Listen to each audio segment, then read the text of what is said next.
ভাগ্য বদলের আশায় গেল বছরের ডিসেম্বর ও এ বছরের জানুয়ারি মাসে 11 লাখ টাকা দালালরূপী দূরসম্পর্কের এক আত্মীয়ের হাতে দিয়ে মধ্যপ্রাচ্যের দেশ লিবিয়ায় পাড়ি জমান বগুড়ার কাহালু কাজীপাড়ার দরিদ্র রিকশা চালক আমিনুল ইসলামের দুই ছেলে পাপ্পু ও সাইদ খন্দকার। কথা ছিল হাসপাতালে ভালো বেতনে চাকরি দিবে, কিন্তু 2 মাসের মাথায় দুই ভাইকে অপহরণ করে আটকে রাখা হয় লিবিয়া ত্রিপোলির মদিনা আর আজদাবিয়া জামাশোনাকিয়া শহরে।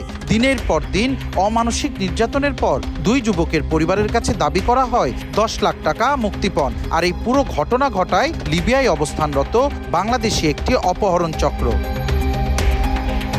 লিবিয়ায় অপহৃত ওই যুবককে উদ্ধারের পর মঙ্গলবার দুপুরে বগুড়া পুলিশ সুপার কার্যালয়ের প্রেস ব্রিফিংয়ে উঠে আসে লিবিয়ায় প্রবাসীদের এই সংঘবদ্ধ পাচার চক্রের বর্ণনা। সে বলছে আমি নিরাপদ বোর্ড করছি এটা বলেছে, এবং আমরা লোকেশনটা আমরা দিচ্ছি না আর কি। এই মুহূর্তে আমরা দূতাবাসে যোগাযোগ করব বাংলাদেশের মাধ্যমে, পররাষ্ট্র মন্ত্রণালয় অবশ্যই এটা লিবিয়ার দূতাবাসে যোগাযোগ করে হবে এবং তাকে দ্রুততম সময় বাংলাদেশে এনে তাকে যেন সুস্থ সবলভাবে আমরা পেতে পারি, উদ্ধার করতে পারি, সেটা আমাদের এখন পরবর্তী লক্ষ্য। ভুক্তভোগীদের পরিবার গত 8 জুন দুপচাচিয়া থানায় মামলা দায়েরের পর পুলিশি হস্তক্ষেপে গত 23 জুন দেশে ফেরে অপহৃত যুবক সাইদ খন্দকার। এছাড়া লিবিয়ায় নিরাপদ স্থানে নেওয়া সম্ভব হয়েছে অপহৃত আরেক ভাই পাপ্পু খন্দকারকেও। 2-3 দিন পর খাবার দিত, আপনার একটা করে খবর দিত, খাবার কাজ কোনো কিছুই দিত না, তাকে অনেক অত্যাচার করতো, আবার হুমকি দিত, টাকা পয়সা চাইতো, অনেক কিছু করতো। তার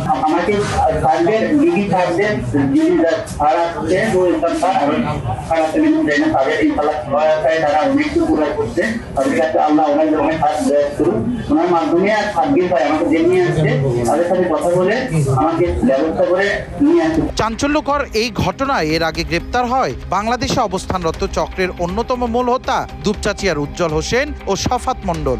সর্বশেষ সোমবার সন্ধ্যা 7:30টায় মুক্তিপণের টাকা নিতে এসে ডিবির জালে গ্রেপ্তার হয় চক্রের আরো 2 সদস্য পান্নু মিয়া ও শিপলু সরকার। শিপলু পান্নু এখানে আসবার পরে টাকা নিতে আসছে, তাকে হাতে নাতে গ্রেপ্তার করা হয়। পুলিশ জানায় এই চক্রের সবাইকে ধরতে ও পাপ্পু খন্দকারকে দেশে ফিরিয়ে আনতে কাজ করছেন তারা। সঞ্জু রায়, দেশ টিভি, বগুড়া।